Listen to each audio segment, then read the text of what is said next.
So what I typically do, don't talk about flight levels. I try to let the people experience. I try to provide some kind of framing so that the people can perform real work. And I think this, from my point of view, is another problem. So I got the feeling that agility is becoming more and more a problem rather than providing real solutions.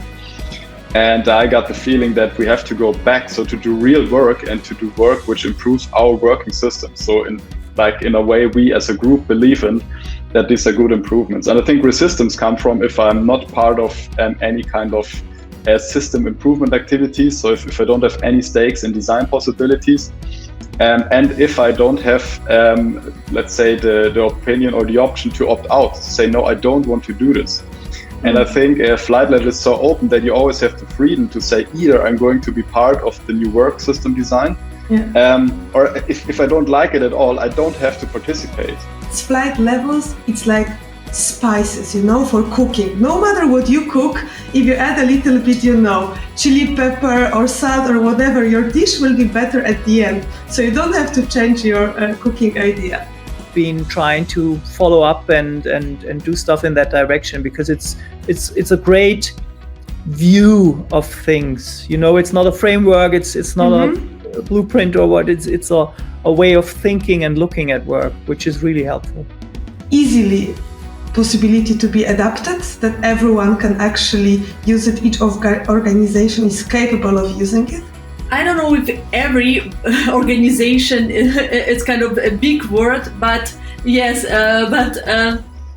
from my experience, this model and tooling behind it is so adjustable to the context that it could be used to improve the methodology or way of working in the organization. It's like no matter where you come from, what your background is, what the frameworks are you are working with, we are all biased, right?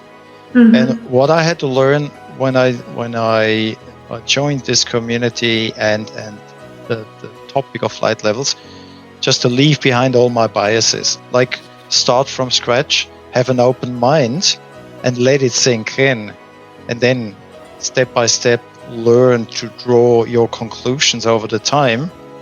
But every time you think you're there, again, question it.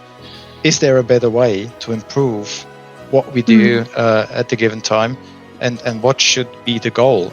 As I guess Sigi would say, it's about, or John Cotter, it's about work with the willing. And also give them the power and the authority and to execute what they think would really make sense for the company.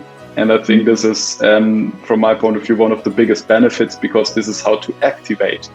I mean, companies are, they paying people to work with them. They have this knowledgeable workers. They have like the best people in the company, but then they tell them how they should work. And this, for me personally, doesn't make any sense. So if you want to have a real scale and become really fast, then I think this is... And see how it works. And, I normally tell my students, like, ping me if you're trying something or you're unsure of what to try, then just get in contact. And it's a lot of fun. And yeah, really, this is important, because when we think of flight levels, it's it's lightweighted. It's about Post-its or digital cards moving around the board, but you also have this part of analysis, of measuring progress and how to do that. That can be very scientific.